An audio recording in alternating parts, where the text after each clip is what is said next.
আল্লাহ রাব্বুল আলামিন পবিত্র কুরআনুল কারীমের ৭ নং সূরা সূরাতুল আ'রাফ এর ১১ নম্বর আয়াতে বলেন, বিসমিল্লাহির রহমানির রহিম।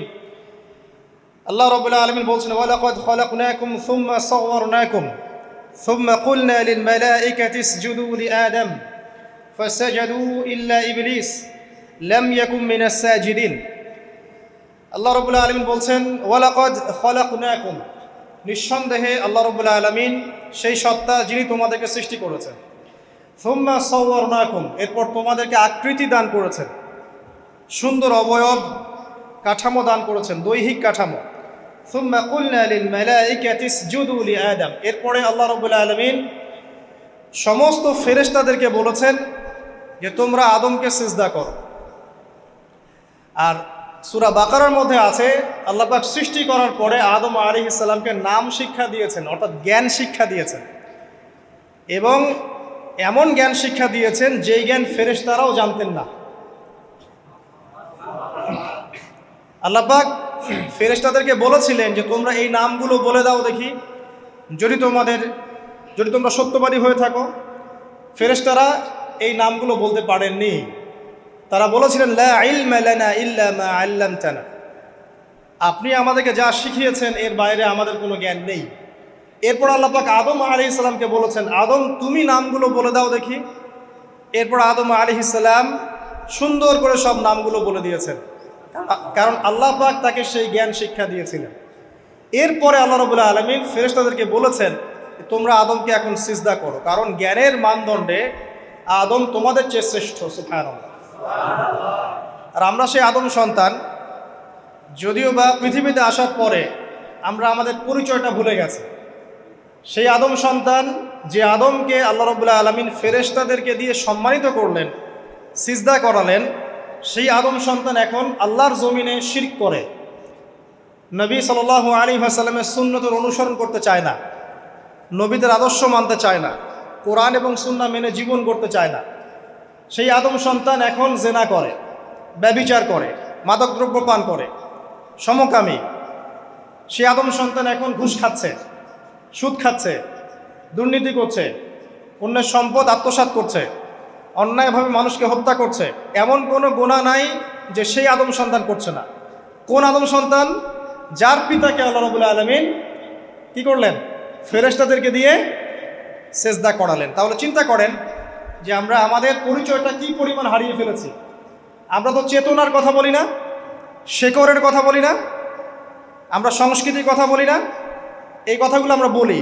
আমাদের সত্যিকারের চেতনা হচ্ছে ইসলামিক চেতনা। সত্যিকারের শেকড় হচ্ছে এই শেকড় যে আমরা আদম আলাইহিস সালামের সন্তান, যে আদমকে আল্লাহ রাব্বুল আলামিন ফেরেশতাদেরকে দিয়ে সেজদা করিয়েছেন জ্ঞানের কারণে। আজকে সেই আদম সন্তান দেখবেন জ্ঞান অর্জন করতে চায় না, দিনের জ্ঞান অর্জন করতে চায় না, দুনিয়ার জ্ঞান অর্জন করতে চায়, দিনের জ্ঞান অর্জন করতে চায় না। যে জ্ঞান তাকে পরকালে নাজাতের ওসিলা করবে, সেই কোরআনটুকু তিলাওয়াতও করতে চায় না, তিলাওয়াত করা শিখতেও চায় না, আগ্রহই নাই। তাহলে আমরা কি পরিমাণে আমাদের শেকড়টা ভুলে গেছি, চেতনা হারিয়ে ফেলেছি, আমাদের মূল সংস্কৃতি থেকে দূরে সরে আসছি। একটু চিন্তা করে সামনে যাই।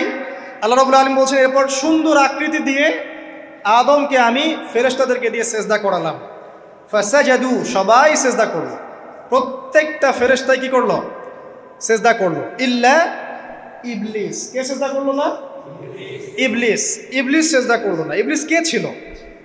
সে কিন্তু কোনো ফেরেশতা ছিল না। সে ছিল একজন জিন। কানা মিনাল জিন্নি, সূরা কাহফে আল্লাহ পাক বলেছেন কানা মিনাল জিন্নি, সে জিনদের একজন ছিল। ঠিক আছে? সে আল্লাহ রাব্বুল আলামিনের এত বেশি ইবাদত করেছিল যে আল্লাহ রাব্বুল আলামিন তাকে এক পর্যায়ে ফেরেশতাদের উপরে একটা দায়িত্বশীল বানিয়ে দিয়েছিল। ঠিক আছে? তো কিন্তু তার মনের ভিতরে একটা কিবর বা অহংকার ছিল, যে অহংকারের কারণে সে কিন্তু আল্লাহ পাকের এই নির্দেশটা পালন করলো না, লঙ্ঘন করলো। আমরা সামনে যাই। লাম ইয়াকুম মিনাস সাজিদিন, আল্লাহ পাক বলছেন সে সিজদাকারীদের অন্তর্ভুক্ত ছিল না। কে? ইবলিস। আচ্ছা, ক্বালা, আল্লাহ পাক এবার বলছেন, মা মানাআকা আল্লা তাসজুদা ইয আমারতুক। আল্লাহ পাক বলছেন, হে ইবলিস, কিসে তোমাকে নিষেধ করলো, কে তোমাকে বারণ করলো আদমকে সিজদা করতে, যাকে আমি সিজদা করার আদেশ করেছি? কি জন্য করলে না? সোজা কথায়, তুমি কি জন্য সেজদা করলে না আদমকে? মানে আঁকা, তোমাকে কে বারণ করলো? এবার ইবলিস তার দলিল পেশ করছে। সে বলছে যে ক্বালা আনা খায়রুম মিন, সে বলল আমি আদমের চাইতে উত্তম। আসসালাতু খায়রুম মিনান নাওম, এটা জানেন না? ঘুমের চেয়ে নামাজ উত্তম। ঠিক এভাবেই সে ইবলিস বলছে কি আনা খায়রুম মিন, আমি তার চেয়ে উত্তম। কি কারণে উত্তম? খালাকতানি মিন নার ওয়া খালাকতাহু মিন তিন। হে আল্লাহ, আপনি আমাকে সৃষ্টি করেছেন আগুন দিয়ে, জিনদেরকে কি দিয়ে সৃষ্টি করা হয়েছে? আগুন দিয়ে। ফেরেশতাদেরকে কি দিয়ে? নূর দিয়ে। তাহলে এখানে প্রমাণ হলো যে ইবলিস কিন্তু ফেরেশতা নয়। আমাকে সৃষ্টি করেছেন আগুন দিয়ে, ওয়া খালাকতাহু মিন তিন, এবং আদমকে সৃষ্টি করেছেন তিন মানে কাদামাটি দিয়ে। তার মানে আগুন কাদামাটির চেয়ে সুপিরিয়র, বেশি মর্যাদা সম্পন্ন, ওর মানে কেয়া আছে আর কি।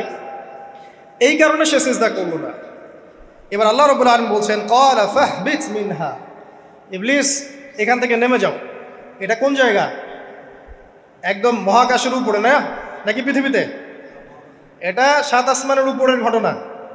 ইতিহাস শুরু হয়েছে মহাবিশ্বে। মানুষের অস্তিত্বও ছিল না, এমন একটা সময় চলে গেছে।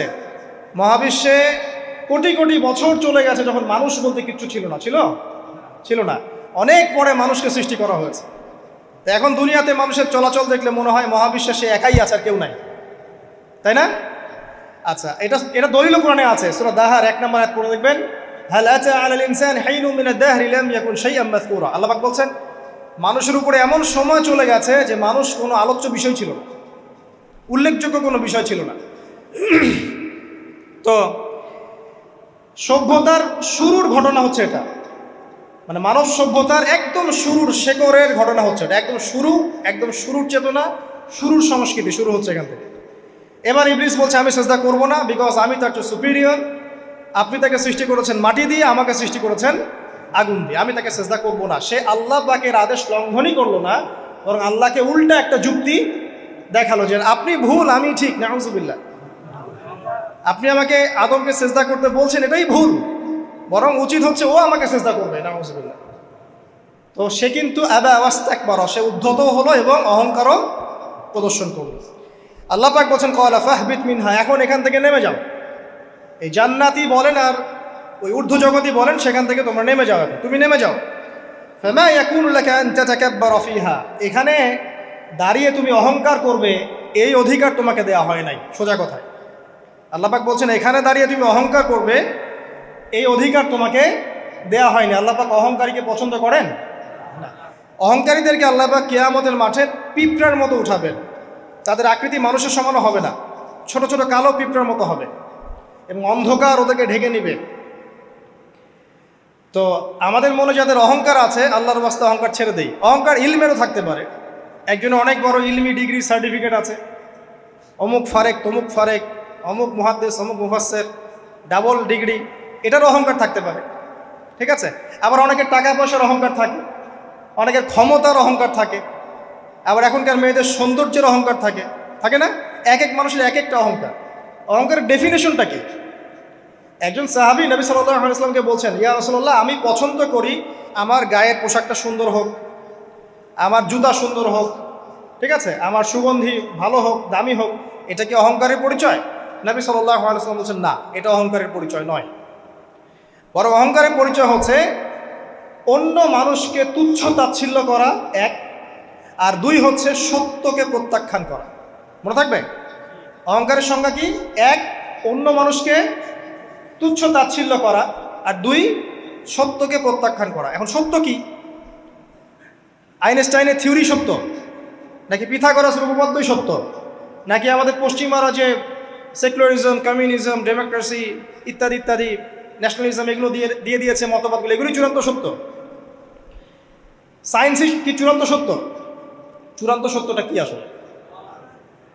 এক কথায় সূরা কাহফের 29 নম্বর আয়াতে সত্যের সংজ্ঞা আছে। কত নম্বর আয়াতে? সূরা কাহফের 29 নম্বর আয়াতে আল্লাহ পাক বলছেন ওয়াকুলিল হাক্কু মির রাব্বিকুম, হে নবী আপনি বলে দিন সত্য সেটাই, ন্যায় অন্যায়ের চূড়ান্ত মানদণ্ড সেটাই, হক বাতিলের চূড়ান্ত মানদণ্ড সেটাই। কোনটা? যেটা তোমার রবের পক্ষ থেকে নাজিল হয়। সুবহানাল্লাহ। আমাকে বলেন যে রবের পক্ষ থেকে কি নাজিল হয়েছে? একসময় তাওরাত নাজিল হয়েছিল না, ওটাই হক ছিল। ওই সময় কি ছিল? সেটাই হক ছিল। জাবুর ওই সময়ের কি ছিল? হক। ইনজিল ওই সময়ের হক ছিল। এখন কি আছে আমাদের কাছে? কোরআন, এবং এর ব্যাখ্যা হচ্ছে হাদিস। কিয়ামত পর্যন্ত কি অন্য কোনো শরীয়ত আসবে? অন্য কোনো নবী আসবে? কেউ যদি বলে যে অমুকে নবী হবে, সে কি মুসলিম না কাফের? তাহলে কোনো সন্দেহ আছে? যদি কেউ দাবি করে যে মুহাম্মদ সাল্লাল্লাহু আলাইহি ওয়াসাল্লাম শেষ নবী নন, আরও নবী আসতে পারে, নাউজুবিল্লাহ, এবং এই কুফরি আকীদায় বিশ্বাসীকে কেউ যদি কাফের মনে না করে, সেও কাফের হয়ে যেতে পারে। বুঝতে পারছেন? আসেন, তো অহংকারের সংজ্ঞাটা আমরা জেনে নিলাম যে সত্যকে প্রত্যাখ্যান করা, আল্লাহর ওহীকে প্রত্যাখ্যান করা, মানে কোরআন এবং সুন্নাহ থেকে সরে আসা, এটাকে মিথ্যা মনে করা, বা অন্য কোনো মতবাদকে কোরআন সুন্নাহর সমকক্ষ মনে করলেও কুফরি হয়ে যাবে।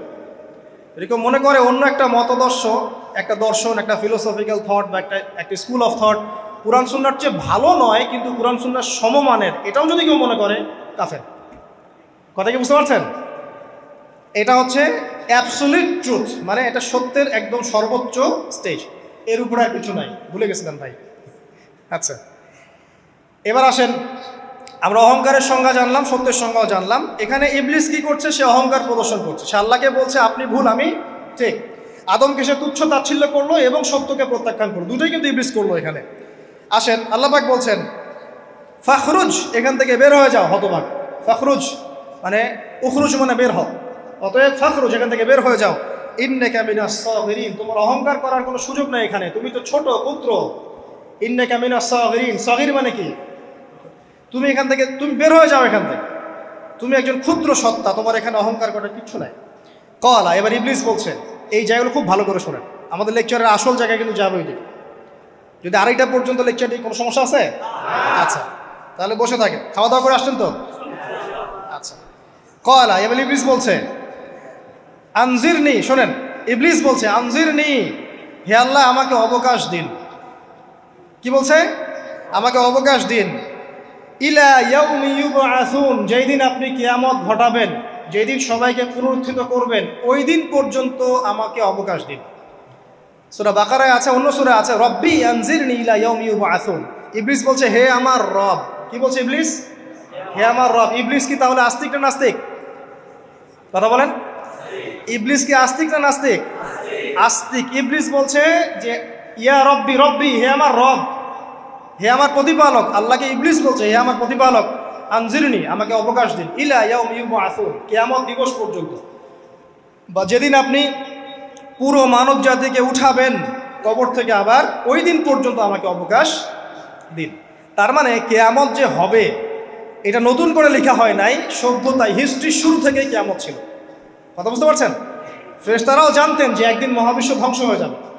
যখন পৃথিবীতে মানুষকে পাঠানো হয়নি তার আগেই ফেরেশতারা জানতেন, আল্লাহ পাকের ইলমে ছিল এবং তিনি এটা ফয়সালা করে দিয়েছিলেন যে একদিন এই পুরো মহাবিশ্বই ধ্বংস হয়ে যাবে।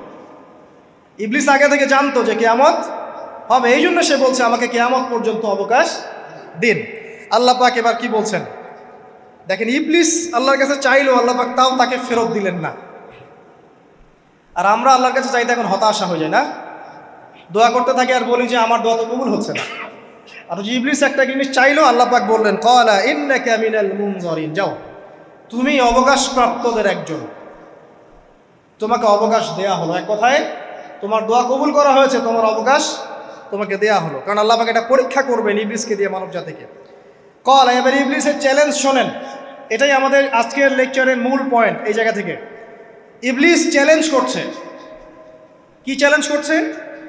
ফাবিমা আগওয়াইতানি, হে আল্লাহ আপনি যে কারণে আমাকে বিচ্যুত করলেন, মানে আমি আমার যে কৃতকর্মের কারণে আপনার রহমত থেকে বঞ্চিত হয়ে গেলাম, ঠিক আছে, লাআকউদান্না লাহুম সিরাতাকাল মুস্তাকিম, আমি সেই আদমের এবং আদমের সন্তানের সরল পথে ওত পেতে বসে থাকব। কথাটা ভালো করে বোঝেন। ইবলিস চ্যালেঞ্জ করলো কাকে? আল্লাহকে। যে কারণে আল্লাহ আপনি আমাকে বহিষ্কার করলেন, এখন আমি কি করব? আমি এই আদম সন্তানের সরল পথে, আপনাকে পাওয়ার এই পথের আনাচে কানাচে আমি ওত পেতে বসে থাকব। কি জন্য বসে থাকব? যাতে করে আমি আদম সন্তানকে বিচ্যুত করতে পারি। শুধু তাই নয়, সে আরও বলছে সুম্মা লাআতিয়ান্নাহুম, আমি শুধু বসেই থাকবো না, আমি আদম সন্তানের কাছে আসব। মিন বাইনি আইদিহিম, তার সামন থেকে আসব। ওয়া মিন খালফিহিম, আদম সন্তানের পিছন থেকে আসব। ওয়া আন আইমানিহিম, তার ডান দিক থেকে আসব। ওয়া আন শামাইলিহিম, তার বাম দিক থেকে আসব। ওয়ালা তাজিদু আকসারাহুম শাকিরিন, আল্লাহ পাক আপনি তাদের বেশিরভাগকেই শুকরগুজার পাবেন না। কথা কি ক্লিয়ার না? কোনো সমস্যা? ইবলিস কি চ্যালেঞ্জ করলো? আমি শুধু বসেই থাকবো না, ডান দিক থেকে আসব, বাম দিক থেকে আসব, সামন থেকে আসব, পিছন থেকে আসব। আমি আদম সন্তানকে পথভ্রষ্ট করেই ছাড়ব, আপনি আদম সন্তানের বেশিরভাগকে পথভ্রষ্ট পাবেন। ইবলিসের কথার কি বাস্তব প্রতিফলন দেখা যায় এখন সমাজে? বেশিরভাগ মানুষ নামাজ পড়ে না পড়ে না? বেশিরভাগ মানুষ সুদ খায় না খায় না? বেশিরভাগ যুব সমাজ জেনা করতেছে না করতেছে না? বেশিরভাগ লোক মাদক খাচ্ছে না খাচ্ছে না? পৃথিবীর কোনো জায়গায় আল্লাহর বিধান আছে কি নাই? দুই একটা জায়গায় আছে আইওয়াশ, শোডাউন। বেশিরভাগ নারী পর্দায় চলে না চলে না? বেশিরভাগ মানুষ রোজা রাখে না রাখে না? বেশিরভাগ মানুষ যাকাত দেয় কি দেয় না? তাহলে ইবলিস যে বললো আপনি বেশিরভাগকেই শুকরগুজার পাবেন না, বেশিরভাগ মানুষ পরকালের স্বার্থে কাজ করে না দুনিয়ার স্বার্থে কাজ করে?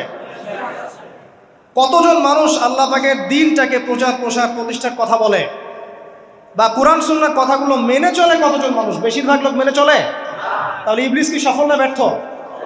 ইবলিসের চ্যালেঞ্জ কি সফল না ব্যর্থ? ইবলিসের কথা সে কিন্তু অক্ষর অক্ষরে পালন করেছে। আর এই ইবলিসকে আল্লাহ পাক কেন পৃথিবীতে নিয়েছেন? আমাদেরকে পরীক্ষা করার জন্য, যেন আমরা এই সরল পথ থেকে বিচ্যুত না হই। সামনে যান, আরো কঠিন কথা আছে। ক্বাল আখরুজ মিনহা, আল্লাহ পাক বলছেন এখান থেকে বের হয়ে যাও। মাযউমান মাদহুরা, একদম অপদস্থ লাঞ্ছিত হয়ে এখান থেকে বের হয়ে যাও। লামান তাবিআকা মিনহুম, তুমি তো চ্যালেঞ্জ করলে আমাকে, ঠিক আছে, কিন্তু যে ব্যক্তি যেই তোমার অনুসরণ করবে, আল্লাহ পাকের কথা শোনেন, যেই তোমার অনুসরণ করবে, লাআমলাআন্না জাহান্নামা মিনকুম আজমাইন, যে পুরুষ বা নারী যেই হোক না কেন, যে আদম সন্তান ইবলিস তোমার অনুসরণ করবে, তোমার পথ ধরবে, আমি তোমাকে সহ এদের সবাইকে দিয়ে জাহান্নাম পূর্ণ করব। আল্লাহর কিচ্ছু যায় আসে না। আল্লাহ পাক যদি এই পুরো পৃথিবীটাকেও জাহান্নামে নিক্ষেপ করেন অবাধ্যতার কারণে, আল্লাহ পাকের কিছু যায় আসে? ওই যে আপনাদের এখানে নদী আছে না, কি বালাসীঘাট, এখানে চর টর আছে না? চরের মধ্যে একটা বালুর কণার কি দাম আছে বলেন তো? একটা বালুর কণার কোনো দাম আছে? এই পুরো মহাবিশ্বে পৃথিবীর অবস্থান এর চেয়েও কম। তো পুরো পৃথিবীর মানুষ যদি আল্লাহর অবাধ্য হয়, আল্লাহ পাক যদি পুরো দুনিয়াটাকেই ধ্বংস করে দেন, জাহান্নামে নিক্ষেপ করেন, আল্লাহ পাকের কিছু যায় আসবে কিনা? এবার আসেন, এখান থেকে আমরা বুঝতে পারলাম যে ইবলিস একটা তৃতীয় সত্তা। আল্লাহ পাক আদম আলাইহিস সালামকে সৃষ্টি করলেন, নাম শিক্ষা দিলেন, সেজদা করালেন, ইবলিসকে সেজদা করতে বললেন, সে করলো না। সে চ্যালেঞ্জ করলো উল্টা, যে আমি ওর চেয়ে উত্তম, আপনি ভুল আমি সঠিক। সে অহংকার করলো এবং একই সাথে সে আদমকে পথভ্রষ্ট করার চ্যালেঞ্জও করে বসল। আল্লাহ পাক ঘোষণা করলেন, যদি কোনো আদম সন্তান তোমাকে ফলো করে, তোমাকে সহ তাকে আমি জাহান্নামে নিক্ষেপ করব। ঠিক আছে, এ পর্যন্ত। এবার সামনে আসেন। এবার আল্লাহ পাক আদমকে বলছেন, কাকে বলছেন? আদম আলাইহিস সালামকে বলছেন, ইয়া আদম, হে আদম। তার আগে আদম আলাইহিস সালামের বুকের পাঁজর থেকে কাকে সৃষ্টি করেছেন? হাওয়া আলাইহিস সালাম, সভ্যতার ইতিহাসের প্রথম নারী এবং ইতিহাসের সবচেয়ে সুন্দরী রমণী কে? হাওয়া আলাইহিস সালাম। আরেকজন আছেন সবচেয়ে সুন্দরী রমণী, কে? কে বলতে পারবেন? জি না, 100 টাকা পুরস্কার বলেন। হ্যাঁ, নাম কি? মাশাআল্লাহ, ওই ওকে পুরস্কার দিও। কি নাম তোমার? মাশাআল্লাহ মাশাআল্লাহ। দ্বিতীয় সুন্দরী রমণী, দুজন রমণীকে বলা হয় পৃথিবীর সবচেয়ে সুন্দরী রমণী। আপনি যাদেরকে দেখে সিডিউস হচ্ছেন, যদিও এদেরকে দেখে সিডিউস হওয়ার কিছু নাই, কারণ এরা তো সুন্দর না, কোনো দিক থেকে সুন্দর না, না পোশাকের দিক থেকে, না চেহারার দিক থেকে, না ফিজিক্যাল স্ট্রাকচারের দিক থেকে।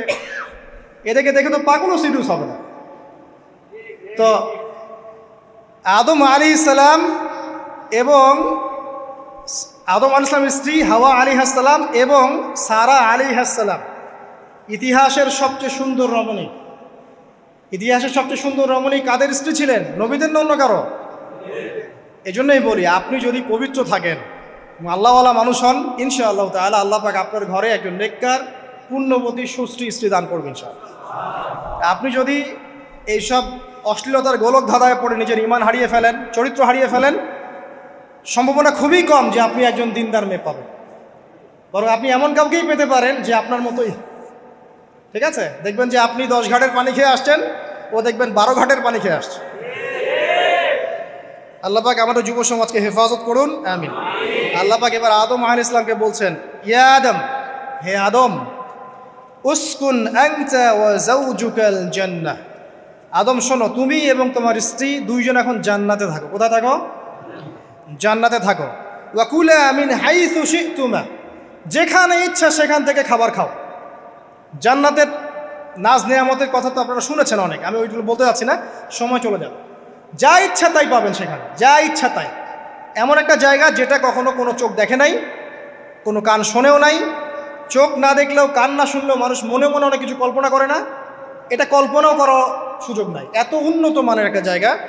তোমরা দুজন এখানে থাকো, জান্নাতের যে কোনো জায়গায় যাও, খাওয়া দাওয়া করো, কোনো সমস্যা নেই। কিন্তু ওয়ালা তাকরাবা হাদিহিশ শাজারা, মানে কি, এই যে গাছটা আছে, এই গাছের কাছে যেও না। একটা শর্ত খালি দিলাম, গাছের কাছে যেও না। গাছের নাম কি এগুলো আমাদের আলোচনার বিষয় না। বিষয়টা হচ্ছে আল্লাহ পাকের আদেশটা কি। গাছটা আম গাছ হতে পারে, জাম গাছ হতে পারে, কদু গাছ হতে পারে, যে কোনো গাছ হতে পারে। এটা নিয়ে আমাদের কোনো মাথা ব্যথা নাই। মাথা ব্যথা হচ্ছে আল্লাহ পাকের আদেশ, এই গাছের কাছে যেও না, বাস যেও না। আচ্ছা, ফাতাকুনা মিনাজ জালিমিন, যদি চলে যাও তোমরা দুজন এখানে, তাহলে তোমরা দুজন কিন্তু জালেম হয়ে যাবে। আল্লাহ পাকের হুকুম অবাধ্য করলে মানুষ কি হয়ে যায়? জালেম হয়। এই জন্য আমরা দোয়ায় বলি, আল্লাহুম্মা ইন্নী যালামতু নাফসি, বলি না? হে আল্লাহ, আমি আমার নফসের উপর জুলুম করেছি। রব্বানা যালামনা আনফুসানা, বলি না? আল্লাহ, আমরা আমাদের উপর জুলুম করেছি। তো আমরা যখন পাপ করি, মানে আমরা জুলুম করে ফেলেছি। তো তোমরা দুজন এই গাছের কাছে যেও না, যদি যাও তাহলে জুলুম করে ফেলবে এবং জালেম হয়ে যাবে। এবার ইবলিস তো আর বসে নাই, সে তো চ্যালেঞ্জ করেছে, করে নাই? আচ্ছা, এবার ইবলিস কি করছে? ফাওয়াসওয়াসা লাহুমা শাইতান, এবং ইবলিস এবার এদের দুজনকে ওয়াসওয়াসা প্রদান করতে শুরু করলো। ইবলিস কি করলো? ওয়াসওয়াসা প্রদান করতে শুরু করলো। ওয়াসওয়াসাটা এমন ছিল যে, হাল আদুল্লুকা আলা শাজারাতিল খুলদি ওয়া মুলকিন লা ইয়াবলা।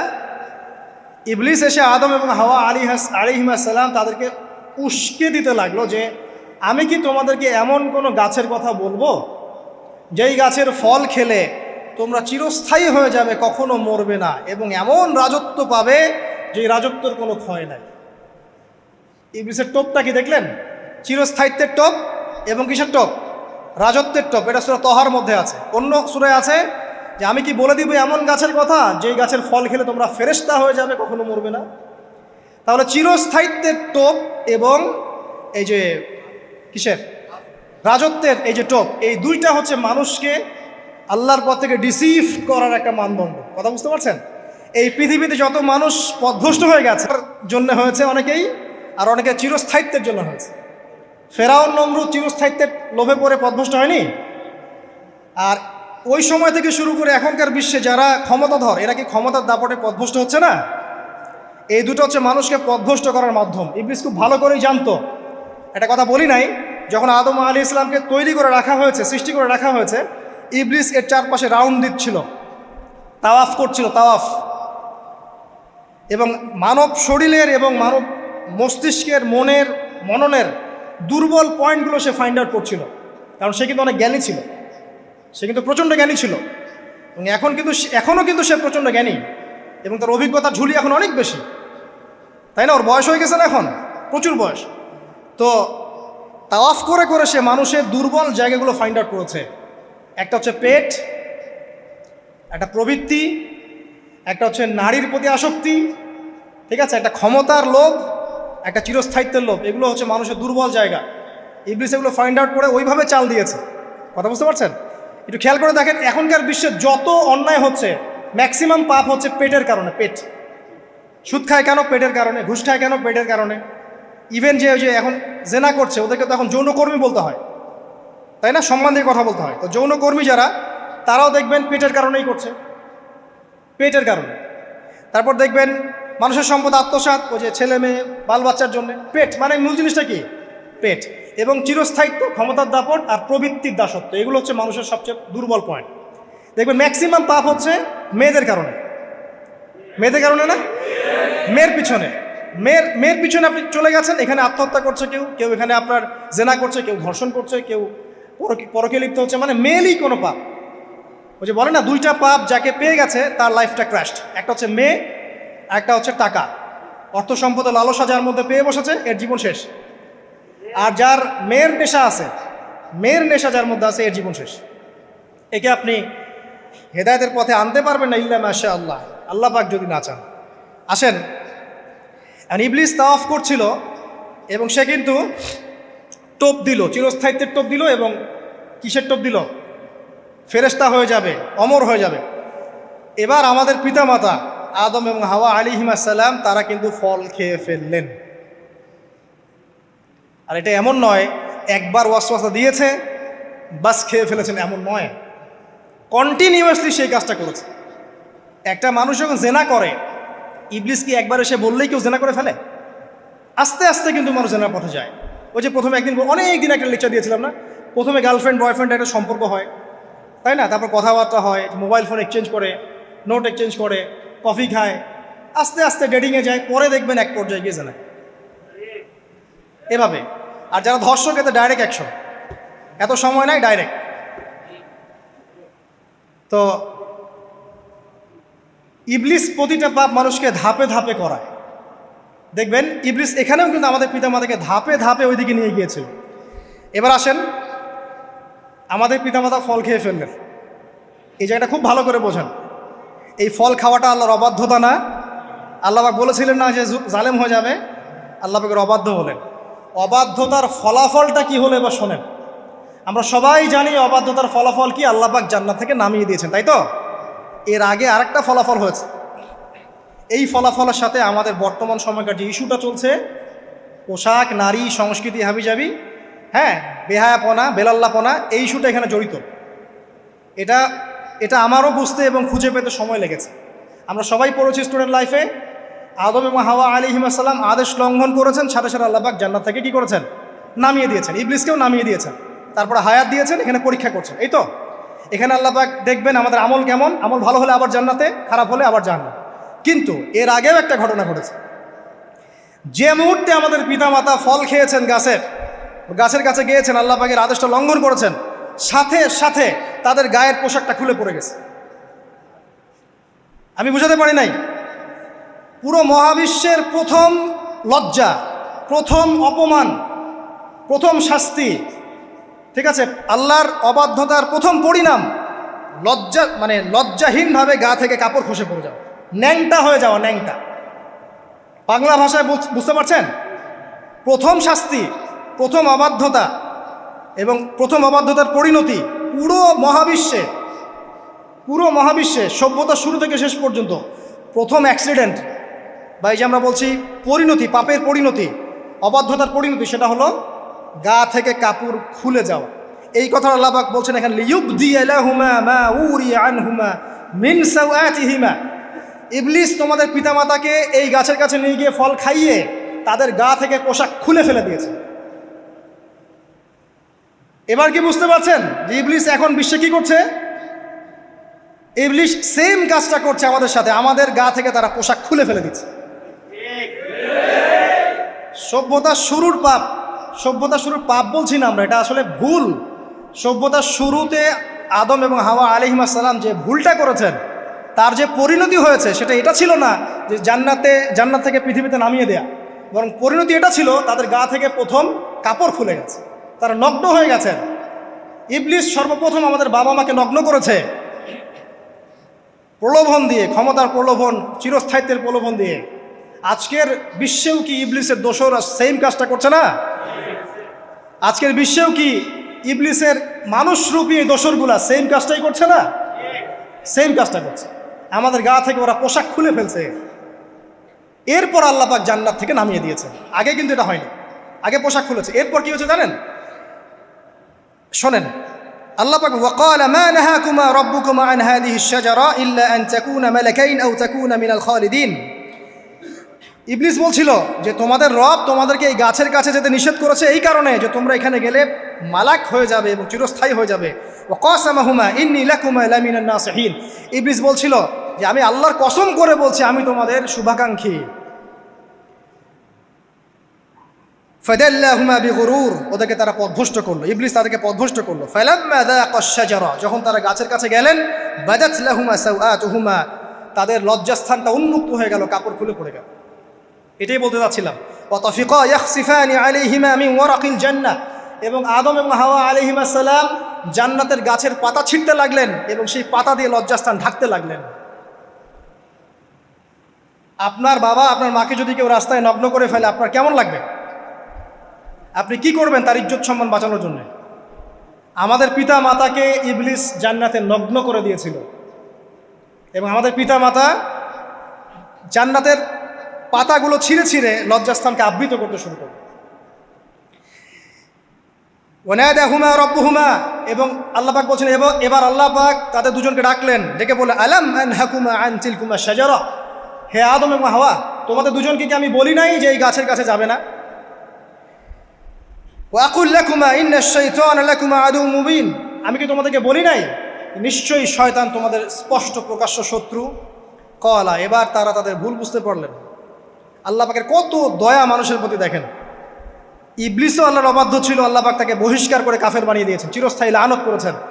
আমাদের পিতামাতাও ভুল করেছেন, বাট আল্লাহ পাক তাদেরকে চিরস্থায়ী জাহান্নামী করেন নাই। আল্লাহ পাক তাদেরকে দয়া পরবশ হয়ে ক্ষমা করে দিয়েছে। শুধু তাই নয়, আল্লাহ পাক এত মহব্বত করেন আদম সন্তানকে যে তওবা করার যে কালিমাটা, সেই কালিমাটাও আল্লাহ পাক আদম এবং হাওয়াকে শিখিয়ে দিয়েছেন। সুবহানাল্লাহ, কোন কালিমা দিয়ে তওবা করবো, কি পড়বো, এটাও তারা বুঝতে পারছিলেন না। আল্লাহ পাক তখন শিখিয়ে দিয়েছেন। ক্বালা, তারা বলল, রব্বানা, হে আমাদের প্রতিপালক, যালামনা আনফুসানা, আমরা আমাদের উপর জুলুম করেছি নফসের উপরে, ওয়া ইল্লাম তাগফির লানা ওয়া তারহামনা লানাকুনান্না মিনাল খাসিরিন। এই দোয়াটা করলেন আমাদের পিতামাতা, আল্লাহ পাক মাফ করে দিলেন। কিন্তু মাফ করার পরে আর জান্নাতে থাকা হলো? এই পৃথিবীতে নামিয়ে দেওয়া। পৃথিবীতে নামিয়ে দেওয়ার পরে একটা হায়াত দেওয়া হলো, কারো 50, 60, 70, 100, 200, 500, 1000 ইত্যাদি, এবং আল্লাহর পক্ষ থেকে ঐশী গ্রন্থ পাঠানো হলো, কখনো তাওরাত, কখনো জাবুর, কখনো ইনজিল ইত্যাদি, কখনো কোরআন। শর্ত দেয়া হলো যারা আল্লাহ পাকের এই ঐশী গ্রন্থগুলো মেনে চলবে তারা ইনশাআল্লাহ আবার মৃত্যুর পর সেই জান্নাতে ফিরে যাবে যেখান থেকে তারা বহিষ্কৃত হয়েছে। আর যে বা যারাই আল্লাহ পাকের এই আয়াত, নিদর্শন এবং ঐশী গ্রন্থগুলোকে অস্বীকার করবে, এটাকে মিথ্যা প্রতিপন্ন করবে, আল্লাহ পাক এদের সবাইকে দিয়ে জাহান্নাম পূর্ণ করবে ইনশাআল্লাহ তাআলা। আল্লাহ পাক এটাও বলেছেন যে আল্লাহ পাক ওয়ালাকাদ যারানা লি জাহান্নামা কাসীরাম মিনাল জিন্নি ওয়াল ইনস, আল্লাহ পাক বহু মানুষ আর জিনকে দিয়ে জাহান্নাম পূর্ণ করবেন। কারণ এই দুই জাতিকে পাঠানো হয়েছিল পৃথিবীতে শুধু আল্লাহর ইবাদত করার জন্য। ওয়া মা খালাকতুল জিন্না ওয়াল ইনসা ইল্লা লিয়াবুদুন, এরা সেটা করে নাই। এই কারণে আল্লাহ পাক হাদিসের মধ্যে জানিয়েছেন প্রতি 1099 জন মানুষকে আল্লাহ পাক জাহান্নামে পাঠিয়ে দেবে। তবে বেশিরভাগ জান্নাতি হবে এই উম্মতে মুহাম্মাদের মধ্যে। এবার শোনেন, আমাদের পিতামাতার এই পরিণতির পর আল্লাহ পাক যখন আমাদেরকে পৃথিবীতে পাঠালেন, আল্লাহ পাক আমাদেরকে নগ্ন করে পৃথিবীতে রাখেন নাই। সুবহানাল্লাহ, আল্লাহ পাক আসমান থেকে লিবাস পাঠিয়েছেন। এই যে সমাজ বিজ্ঞানের বইগুলোতে লেখা আছে না, মানুষ আগে নগ্ন ছিল, গাছের ছালপাতা পরে থাকতো, তারপরে বন্যপ্রাণী শিকার করতো, গুহায় গুহায় থাকতো, বোগাস, মিথ্যা, বাজে কথাগুলো, একদম টোটাল মিথ্যা কথাগুলো। আল্লাহ রাব্বুল আলামিন সভ্যতা শুরু করেছেন নবী দ্বারা, সভ্যতা শেষও করবেন নবী দ্বারা। প্রত্যেক যুগে যুগে সভ্যতার ধারক এবং বাহক ছিলেন নবীগণ। আর আদম আলাইহিস সালাম পৃথিবীতে আসার পর নগ্ন হয়ে থাকেন নাই। আল্লাহ পাক আসমান থেকে লেবাস পাঠিয়েছিলেন। সুবহানাল্লাহ, আল্লাহ পাক আমাদেরকে নগ্ন করে রাখেন নাই। এবার দেখেন আল্লাহ পাক কি বলছেন, ইয়া বানি আদম, আচ্ছা আসেন, ইয়া বানি আদম, হে বনু আদম, কাদেরকে বলছেন? আমাদেরকে। কদ আনজালনা আলাইকুম লিবাসান ইউআরি সাওআতিকুম ওয়া রিশা, হে বনু আদম, আমি তোমাদেরকে নগ্ন ছেড়ে দিচ্ছি না, আমি তোমাদের জন্য লেবাস আর পোশাক পাঠাচ্ছি, যেই পোশাক দিয়ে তোমরা তোমাদের লজ্জাস্থানকে আবৃতও করবে এবং সৌন্দর্য বর্ধন করবে। এটা করছি না আমরা এখন? আচ্ছা, ওয়া লিবাসুত তাকওয়া যালিকা খায়র, আর তাকওয়ার লেবাস, তাকওয়ার পোশাকটা হচ্ছে সবচেয়ে উত্তম। যেমন দেখেন আমাদের সতর কি এই নাভির উপর থেকে হাঁটুর নিচ পর্যন্ত না, তাই বলি কি আমরা সবাই এভাবেই ঘুরি? এটা সর্বনিম্ন একটা স্কেল, তাই না? এর উপর আপনি জুব্বা পরছেন, পাগড়ি পরছেন, টুপি পরছেন, বা আপনি হয়তো আরও ঢিলেঢালা কোনো পোশাক পরছেন, এই পোশাকটাকে বলা হচ্ছে তাকওয়ার পোশাক। ওয়া লিবাসুত তাকওয়া যালিকা খায়র, এটা আরও উত্তম। একজন মেয়ের, অনেক আলেম বলছেন যে চোখ, এই চোখটুকু ঢেকে বের করে দেখা যাবে, বলছে না? অনেকে বলেছেন কি না?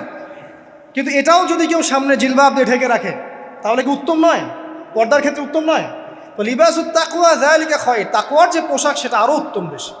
নর্মালি তো পোশাক দিয়েছি, তাকওয়ার পোশাক সবচেয়ে উত্তম বেশি। আল্লাহ পাকের একটা সতর্কবাণী শোনেন এবার।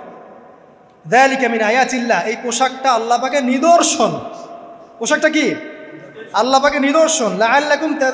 লাআল্লাকুম ইয়াযাক্কারুন, যাতে করে তোমরা স্মরণ করতে পারো। কি স্মরণ করব? ওই যে আমাদের পিতামাতাকে নগ্ন করে দিয়েছে ইবলিস, এটা মনে রাখতে পারো তোমরা, এটা আল্লাহ পাকের নিদর্শন। ইয়া বানি আদম, হে বনু আদম, লা ইয়াফতিনান্নাকুমুশ শাইতান। এবার শোনেন, আল্লাহ পাক আমাদেরকে বলছেন, হে বনু আদম, লা ইয়াফতিনান্নাকুমুশ শাইতান, শয়তান যেন আবার তোমাদেরকে ফিতনায় ফেলতে না পারে। পৃথিবীতে তোমরা থাকবে, শয়তানের বহু দোসর তোমাদের সামনে থাকবে, ডানে বামে, যে ডান থেকে আসবে, বাম থেকে আসবে, হ্যাঁ, সামন পিছন থেকে আসবে, মিডিয়ার মধ্যে দিয়ে তোমাদের ঘরে ঘরে ঢুকে যাবে শয়তানের দোসর। লা ইয়াফতিনান্নাকুমুশ শাইতান, শয়তানের দোসররা যেন তোমাদেরকে ফিতনায় ফেলতে না পারে। কে বলছেন? আল্লাহ পাক বলছেন। কিরকম ফিতনা?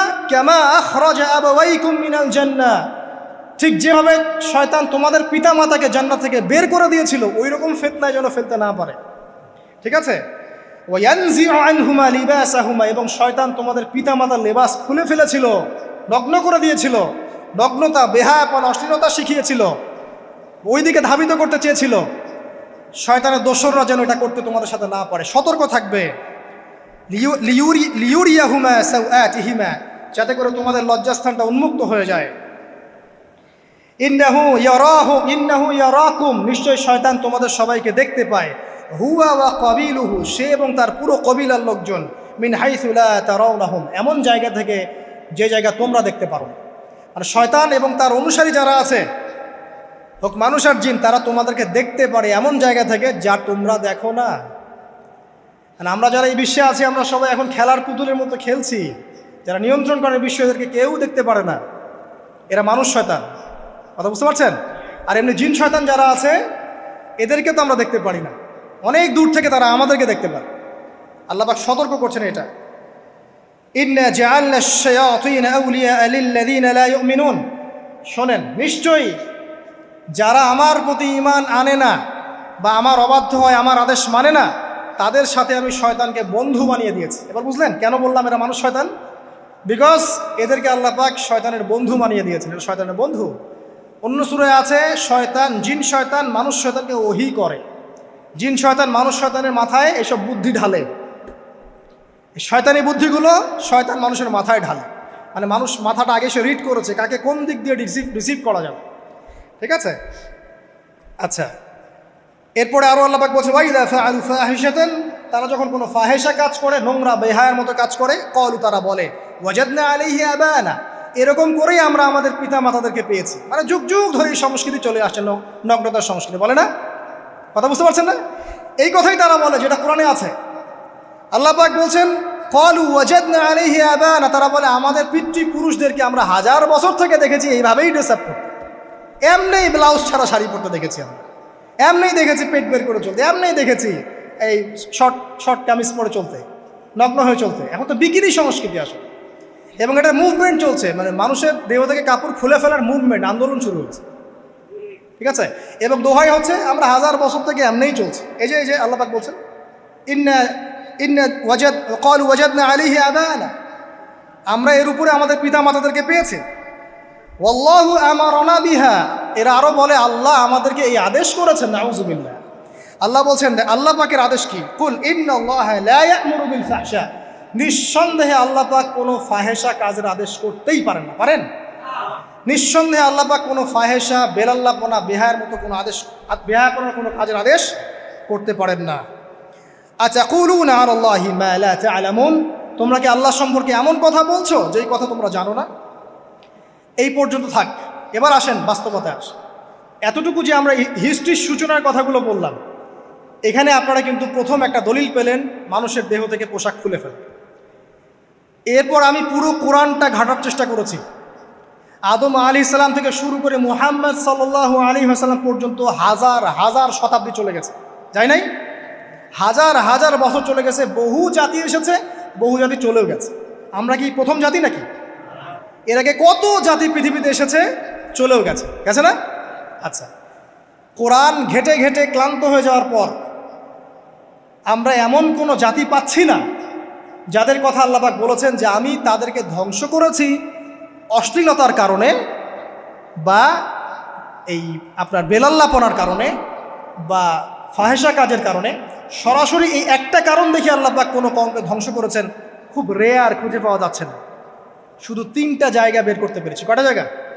3টা। 1 নম্বর দেখেন, আদম আলাইহিস সালাম পরে নূহ আলাইহিস সালাম না, এই জাতিটাকে আল্লাহ পাক ধ্বংস করেছেন না?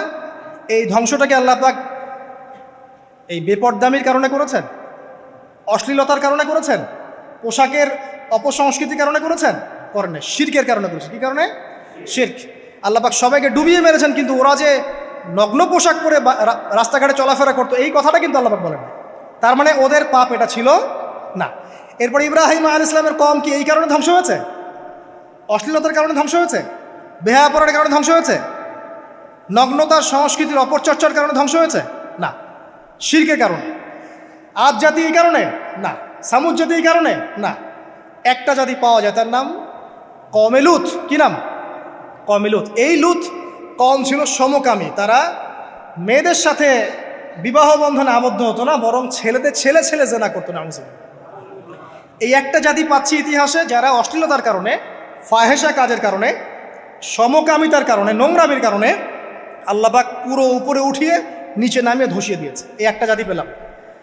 আর একটা জাতি পাওয়া যায়, তার নাম হচ্ছে বানু ইসরাইল। কি নাম? বানু ইসরাইল। আল্লাহ রাসূল সাল্লাল্লাহু আলাইহি ওয়াসাল্লাম বলছেন যে তোমরা দুনিয়া থেকে বেঁচে থাকো এবং নারীর ফিতনা থেকে বেঁচে থাকো। কারণ বানু ইসরাইল মানে মূসা আলাইহিস সালামের যে কওম ছিল, এই কওমের মধ্যে প্রথম ফিতনা দেখা দিয়েছিল মেয়েদের ব্যাপারে। এই একটা পেলাম যে মেয়েদের কারণে, বেহায়াপনার কারণে, অশ্লীল পোশাকের কারণে, নগ্নতার কারণে একটা সভ্যতাকে আল্লাহ পাক শাস্তি দিয়েছে। 2টা পাওয়া গেল, ঠিক আছে? 1, 2, একটা লূত, একটা হচ্ছে বানু ইসরাইল, ঠিক আছে? আর একটা পাওয়া যায় এটা জোর করে, সেটা হলো নবী মুহাম্মদ সাল্লাল্লাহু আলাইহি ওয়াসাল্লাম নবী হওয়ার ঠিক আগের সময়টা, যেটাকে আমরা কি বলি আইয়ামে জাহিলিয়াত। ওই সময়ে মেয়েদের জেনাটা ব্যাপক ছিল, ব্যভিচারটা ব্যাপক ছিল, পরকীয়াও ছিল, বৈবাহিক তেমন কোনো অধিকার ছিল না। এমনও হতো যে একটা মেয়ের সাথে 8-10 জন পুরুষ সহবাস করতো, করার পরে সেই মেয়ে যখন গর্ভবতী হতো, তার বাচ্চা প্রসব করার পর সেই মেয়ে 10 জনকে ডেকে দাঁড় করাতো, দাঁড় করিয়ে বলতো যে অমুকে হচ্ছে আমার এই বাচ্চার বাপ, তারপরে এর সাথে বিয়ে হতো। চিন্তা করতে পারেন তো? নারীদের যে বৈষয়িক অধিকার, ধর্মীয় অধিকার, আপনার পোশাকের অধিকার, শালীনতার অধিকার, সম্পত্তির অধিকার, এগুলো ছিল না ওই সময়। এই একটা সভ্যতা পাওয়া যাচ্ছে। তাহলে 3টা আমরা বের করতে পারলাম, কথা ঠিক আছে? আচ্ছা, এবার আসেন এই 3টা সভ্যতার পর নবী সাল্লাল্লাহু আলাইহি ওয়াসাল্লাম যখন নবী হলেন, তখন তিনি সমস্ত অশ্লীলতার শেকড়টাকে উপরে ফেলে দিলেন। সভ্যতার ইতিহাস থেকে শুরু করে আমরা যত জাতির ধ্বংস দেখছি, এই ধ্বংসগুলো শিরকের কারণে হয়েছে, কুফুরির কারণে হয়েছে, অবাধ্যতার কারণে হয়েছে। মাত্র কয়েকটা জাতির ক্ষেত্রে অশ্লীলতা, বেহায়াপনা, আপনার ফাহেসা কাজ, এগুলোর রিজন দেখানো হয়েছে। তো এ থেকে একটা বিষয় প্রমাণ করা যায়, এই কথাটা ভালো করে বোঝেন। এ থেকে একটা বিষয় প্রমাণ করা যায় যে যত সভ্যতা ধ্বংস হয়ে গেছে, ওই সভ্যতার মানুষরা আর যাই করুক না কেন, তাদের পোশাক আশাক ঠিকঠাক ছিল। কথা বুঝতে পারছেন না? যত সভ্যতা ধ্বংস হয়ে গেছে, আদ, সামুদ, নূহ, ফেরাউন, ঠিক আছে, যত সভ্যতা ধ্বংস হয়ে গেছে, তাদের আর যত পাপী থাক, হয়তো কেউ অহংকারী ছিল, কেউ কুফরি করেছে, কেউ শিরিক করেছে, হ্যাঁ, কেউ সন্তানদেরকে হত্যা করেছে, কেউ মানুষ হত্যা করেছে, কেউ জুলুম করেছে, কেউ অহংকার করেছে ইত্যাদি, কিন্তু তাদের পোশাক আশাক শতাব্দীর পর শতাব্দী ঠিকঠাকই ছিল। এটা নিয়ে আল্লাহ পাক কোরআনে খুব বেশি কথা বলেন না। তার মানে বোঝা যায় যে এটা রিমার্কেবল কোনো কথা বলার বিষয় ছিল না, আল্লাহ পাক বলেন। অর্থাৎ যুগ যুগ ধরে মানুষের শালীনতার পোশাকটা ঠিকই ছিল, কারণ মানুষ জানতো যে তাদের পিতামাতাকে তাদের পিতামাতাকে ইবলিস নগ্ন করে দিয়েছিল জান্নাতে। এই কথাটা মানুষের মাথার মধ্যে ছিলই, এবং বিভিন্ন ধর্মগ্রন্থে এটার অস্তিত্ব আছে। আপনি শুধু ইসলাম না, অন্য যে কোনো ধর্মগ্রন্থ ঘাটেন, হিন্দু ধর্মগ্রন্থ ঘাটেন, সেখানে দেখবেন বলা হচ্ছে যেন মেয়েরা পর্দায় থাকে। দেখেন, পরে দেখেন, বেদের মধ্যে এটা আছে, আমি গতকালকেও স্টাডি করেছি। এবং খ্রিস্টান ধর্মগ্রন্থ পড়েন, সেখানে দেখবেন লেখা আছে, ওদের যে নিউ টেস্টামেন্টে আছে, দেখবেন যে যারা মাথার চুল দেখিয়ে বেড়ায় তাদের শাস্তির কথা বলা হয় যে চুল যেন কেটে দেওয়া হয়, ওদের ধর্মগ্রন্থে আছে। যারা জিউস, যারা পুরো বিশ্বে মুসলিমদেরকে অত্যাচার করে থাকে, এদের ধর্মগ্রন্থেও পর্যন্ত আছে যে যখন ইসহাক আসছিলেন, একজন নারী জিজ্ঞাসা করলেন কে আসছেন, তার ভৃত্য বললেন যে আমার প্রভু আসছেন। তখন তিনি নেমে নিজে একটা ঢিলাঢালা পোশাক পরলেন, তারপর সামনে গেলেন। শুধুমাত্র ইসলাম ধর্মে নয়, যত ধর্ম চলে গেছে পৃথিবীতে, সমস্ত ধর্মের মধ্যেই নারীদের শালীন পোশাকের কথাটা বর্ণিত আছে এখন পর্যন্ত। তার মানে যারা এখন অশালীন বিষয়ের দিকে মানুষকে ধাবিত করতে চায়, এদের আসলে কোনো ধর্ম নাই। সিম্পল। ধর্মের সাথে এদের কোনো সম্পর্ক আসলে না। আর আমরা কিন্তু কথা বলছি ধর্মের বেসিসে, হোক সেটা হিন্দুইজম বা খ্রিস্টানিজম বা জিউডিজম বা ইসলাম, আমরা ধর্মের বেইজে কথা বলছি। এখন যদি কেউ বলে ধর্মতাত্ত্বিক কথাবার্তা দিয়ে এসবে দলিল দিবেন না, তাহলে তার সাথে একটা ডিবেট হবে আল্লাহ আছেন কি নাই। যদি আমরা ডিবেটে জয়লাভ করি হ্যাঁ আল্লাহ বলে একজন আছেন, তাহলে আল্লাহ পাকের বিধান কোনটা, এখন চলমান সর্বশেষ বিধান কোনটা, এটাতে আসতে হবে ডিবেট 1 আল্লাহ আছে কি নাই, ডিবেট 2 আল্লাহ পাকের সর্বশেষ ধর্মগ্রন্থ কোনটা। এই তো, এই দুইটাতে আমরা যদি জয়লাভ করি, এবং ইনশাল্লাহ আমরা সেটা করবো, এটাতে আমাদের কেউ ঠেকাতে পারবেন ইনশাল্লাহ, যেটাই সত্য, তাহলে মানুষের উপর ওয়াজিব হয়ে যাবে এটার উপর আমল করো। এখন আমরা এর বেসিসে দেখবো কোনটা ঠিক কোনটা বেঠিক, তাই না, কোনটা সত্য কোনটা মিথ্যা, কোনটা ন্যায় কোনটাও নয়, তখন আমরা এর বেসিসে দেখবো, অন্য কোনো ভিত্তির বেসিসে দেখবো না। এখানে চেতনা, যুগ যুগ ধরে চলে আসা সংস্কৃতি, আমাদের বাপদাদা দোহাই, এইসব ইস্যু টানা যাবে না। বেস হবে কি কোরআন এবং সুন্নাহ, এবং অন্যান্য ধর্মগ্রন্থগুলো যদি ওটাতে রাজি থাকে ওটাতেও, কারণ প্রত্যেকটা ধর্মগ্রন্থেই বলা আছে শালীনতার কথা, লম্বা ঢিলাঢালা পোশাকের কথা, হোক সেটা হিন্দুইজম বা খ্রিস্টানিজম বা জিউডিজম। পরে দেখেন, না থাকলে আমার কাছে আসেন, প্রতিটা ধর্মগ্রন্থে এটা কথা লেখা আছে। এবার আসেন, সর্বশেষ নবী মুহাম্মদ সাল্লাল্লাহু আলাইহি ওয়াসাল্লাম যখন নবী হন, আরবের ওই চিত্রটা, জেনা, ব্যভিচার, পরকীয়া, অশ্লীলতা, এটাকে সমূলে উপড়ে ফেলে দেন 23 বছরের মধ্যে। 23 বছরের নববী জীবনের পরে সেখানে কোনো জেনা আছে, কোনো বেপরদামি আছে, কোনো ব্যভিচার আছে, কোনো সুদ আছে, কোনো শিরক আছে, কোনো মাদক আছে? যেগুলো আছে খুবই অল্প, যেটা আছে সেটা কি খুবই অল্প, এটা কিন্তু ধরা যায় না। 2-1টা অ্যাক্সিডেন্ট হতেই পারে। সাহাবীদের যুগেও নামাজ পড়তে গিয়ে কোনো একজন দেখা গেছে অ্যাক্সিডেন্ট হয়ে গেছে, জেনা হয়ে গেছে, এটা তো রেয়ার ঘটনা। এক্সেপশনাল সামথিং কি এক্সাম্পল হতে পারে? যেটা কমন সেটা হচ্ছে এক্সাম্পল। মানে আপনি বলবেন যে মেয়েদের শালীনতার কথা এবং এর কারণে ধর্ষণের সংখ্যা বৃদ্ধি হচ্ছে, এই কথা আপনি যখন বলবেন, কিছু মানুষ আপনাকে বলবে যে তাহলে বোরখাওয়ালা মেয়ে কেন ধর্ষিত হচ্ছে, তাহলে বাচ্চা কেন ধর্ষিত হচ্ছে। আপনাকে বলছি পরিসংখ্যানটা কতটুকু, কেন হচ্ছে সেটা আমরা জবাব দিব। আগে বলছি পরিসংখ্যান কতটুকু। যারা বেপর্দায় চলছে এদের হ্যারাসমেন্টের পরিসংখ্যানটা বেশি না বোরখাওয়ালা মেয়ের পরিসংখ্যানটা বেশি? বলেন। যারা বেহায়ার মতো চলছে, বেপর্দায় চলছে, এদের পরিসংখ্যানটা বেশি নাকি শিশু অ্যাবিউজিংয়ের পরিসংখ্যানটা বেশি? তাহলে মূল যে জায়গাটা, ওইখানে আগে ফোকাস করতে হবে, তারপরে আমরা গৌণ জায়গায় যাব। এবং এই জায়গাটাতে আমরা দলিল বা প্রমাণ হিসেবে পেশ করব মানুষের রুচিবোধের পরিবর্তন, মানসিকতার পরিবর্তন এবং পাশবিক একটা প্রবৃত্তির দাসত্ব। এটা কীভাবে হচ্ছে? এটা পর্নোগ্রাফির কারণে হচ্ছে, এটা পর্নোগ্রাফির কারণে হচ্ছে, মিডিয়ার কারণে হচ্ছে, অবাধ ফ্রি মিক্সিংয়ের কারণে হচ্ছে, যৌন সুশ্রুরির কারণে হচ্ছে, এবং যৌনতাকে সহজলভ্য করে দেওয়ার কারণে এই দুর্ঘটনাগুলো ঘটছে। আচ্ছা, আগে আমি আমার পয়েন্টে আসি। নবী সাল্লাল্লাহু আলাইহি ওয়াসাল্লাম যখন এটার শিকড়টা উপরে ফেলে দিলেন, তখন কিন্তু মক্কা, মদিনা, পুরো জাজিরাতুল আরবে আর কোনো বেহায়াপনার কোনো শিকড় থাকলো না। আল্লাহ পাক কীভাবে এটা করলেন? পুরো হিস্ট্রির ইতিহাস টেনে দিয়ে আল্লাহ পাক কয়েকটা আদেশ নাজিল করলেন। সেই আদেশটা কোরআন এবং সুন্নাহে আছে। আল্লাহ পাক প্রথমে ছেলেদেরকে বললেন, শোনো, সূরা নূর 30 নম্বর আয়াত, আল্লাহ পাক ছেলেদেরকে বললেন, তোমরা তোমাদের চোখ নিচু রাখো, এটা আমাদের দায়িত্ব। প্রত্যেকটা ছেলের দায়িত্ব বেগানা মেয়েকে দেখলে চোখটা কি করবে? নিচু করবে, সিম্পল। তাহলে আপনি সিডিউসড হবেন, এক কথায়। 2 নাম্বার, আল্লাহ পাক আমাদেরকে বললেন তোমরা তোমাদের লজ্জাস্থানকে হেফাজত করো। কাদেরকে? আমাদেরকে, মানে ছেলেদেরকে। প্রথমে আল্লাহ পাক ছেলেদেরকে বললেন চোখ নিচু করে রাখো, লজ্জাস্থানের হেফাজত করো। ঠিক আছে? সূরা বানী ইসরাঈল আল্লাহ পাক বললেন জেনার ধারের কাছেও যেও না, ধারের কাছেও যেও না। আল্লাহ পাক আরও বললেন যদি কেউ জেনা করে ফেলে সূরা নূরে, তাহলে তাকে 100টা বেত্রাঘাত করতে হবে। কয়টা? 100টা, এবং 1 বছরের জন্য তাকে বহিষ্কার করতে হবে। আল্লাহ পাক শাস্তিও দিলেন, শুধু তাত্ত্বিক বিধান দেন নাই, শাস্তিও দিয়েছেন। কারণ শুধু তাত্ত্বিক বিধান দিয়ে হবে? আমি যদি ওয়াজ করে বেড়াই ভাই মদ খায়েন না, মদ খায়েন না, কোনো শাস্তি না অ্যাপ্লাই করি, তাহলে কি মদ ছাড়বে মানুষ? আমরা যদি বলি হত্যা করা মহাপাপ, মহাপাপ, দুর্নীতি করা মহাপাপ, মানুষ দুর্নীতি ছাড়বে? ছাড়বে না, যতক্ষণ না শাস্তি নিশ্চিত করা যাচ্ছে। আল্লাহ পাক তাত্ত্বিক কথা শুধু বললেন না, শাস্তিও নিশ্চিত করলেন। তারপরে আল্লাহ পাক আরও বললেন যদি বিবাহিত কোনো ব্যক্তি ব্যভিচার করে তাহলে তাকে রজম করতে হবে, মাটিতে পুঁতে তাকে পাথর নিক্ষেপ করে হত্যা করে ফেলতে। ঠিক আছে? শাস্তি।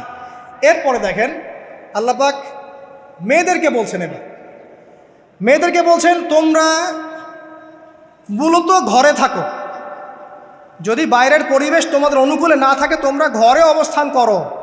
ওয়াকরনা ফি বুয়ুতিকুন্না ওয়ালা তাবাররুজনা তাবাররুজাল জাহিলিয়াতিল উলা, তোমরা মূলত ঘরে থাকো। জাহিলি যুগে মেয়েরা যেভাবে নিজেদেরকে প্রদর্শন করে বেড়াতো এই কাজটা তোমরা করো না।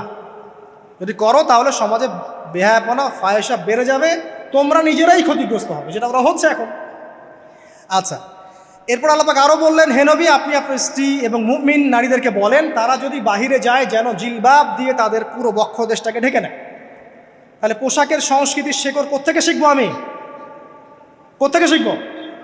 আল্লাহ পাক কর্তৃক নাজিলকৃত সর্বশেষ ঐশী গ্রন্থ থেকে শিখবো নাকি? যে বইয়ের মধ্যে কোনো ভুল নাই সেটাই তো আমার শেখার মাধ্যম হবে নাকি? নাকি যে দর্শনে 1000টা ভুল সেটা শিখবো আমি? আল্লাহ পাক এখানে বলছেন মুমিন নারীদেরকে বলো বাইরে গেলে পরে তারা যেন জিলবাব দিয়ে, কাপড় দিয়ে সুন্দর করে বক্ষদেশ এবং ঢেকে রাখে। বোরখার কথা এখানে নাই শব্দে। ঠিক আছে? ঢেকে রাখা ঢিলে ঢালা পোশাকের কথা এসেছে। আচ্ছা আসেন, আল্লাহ পাক আরও বললেন যে তোমরা অমুক অমুক অমুক অমুক, যেমন আপনার বাবা, আপনার ভাই, আপনার এই যে সন্তান, এই যে মাহারাম যারা আছে এদের সামনে ছাড়া অন্যদের সামনে যখনই যাবে তোমরা কিন্তু হিজাব অবলম্বন। তা আল্লাহ পাক হিজাবের বিধান দিলেন, চক্ষু নিচু করতে বললেন, লজ্জাস্থানের হেফাজত করতে বললেন, এবং যদি এর পরেও কেউ ভুল করে ফেলে তাহলে আল্লাহ পাক শাস্তির কথা বললেন। আল্লাহ পাকের সিস্টেমটা সুন্দর হলো না? এই সিস্টেমটা নবী সাল্লাল্লাহু আলাইহি ওয়াসাল্লাম অ্যাপ্লাই করলেন, সমাজ থেকে সমস্ত জেনা ব্যভিচারের ভিত্তি উঠে চলে গেল। সুবহানাল্লাহ বলবেন না? এটা হলো অবস্থা। তারপর দেখেন আল্লাহ রাব্বুল আলামিন শুধু পর্দার কথা বলেই ক্ষান্ত হলেন না, কারণ একটা বিধান দিলেই মানুষের সব কিছু সলভ হবে না। আল্লাহ পাক এর পাশাপাশি আমাদেরকে 5 ওয়াক্ত নামাজ পড়তে বললেন। ঠিক আছে? নামাজ পড়লে মানুষ ভালো হবে, নৈতিকতা শিখবে, আল্লাহর সাথে ক্লোজ সম্পর্ক হবে। আল্লাহ পাক কোরআন তেলাওয়াত করতে বললেন। ঠিক আছে? কোরআন মেনে চলতে বললেন। আল্লাহ পাক আমাদেরকে আল্লাহর জিকির করতে বললেন, নবীর সুন্নাহ মতো চলতে বললেন। আল্লাহ রাব্বুল আলামিন আমাদেরকে আল্লাহর যত অবাধ্যতা আছে, কি সমস্যা? হ্যাঁ আচ্ছা যেতে দেন। আমি যেটা বলতে চাচ্ছি যে আল্লাহ পাক শুধু পর্দার কথাগুলো বলেই একটা বিধান দিয়েই শেষ করে দিলেন না, কারণ শুধুমাত্র হিজাবের সাথেই পুরো সোসাইটির সমস্যাগুলো জড়িত না, এখানে আরও অনেক বিষয় আছে। যদি আপনি নৈতিকতা না শেখেন একটা বোরখাওয়ালা মেয়েকে আপনি টিস করতে পারেন। ঠিক আছে?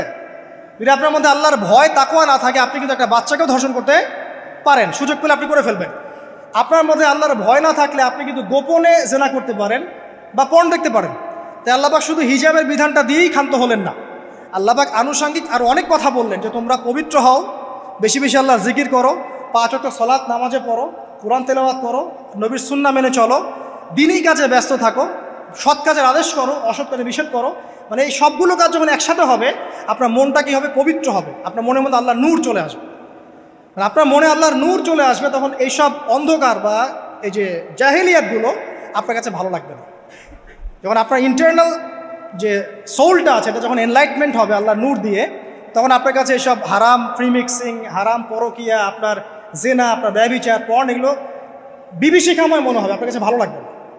আল্লাহ পাক অন্তর্জগৎটা পরিবর্তন করার জন্য আমাদেরকে এই সিস্টেমগুলো দিলেন।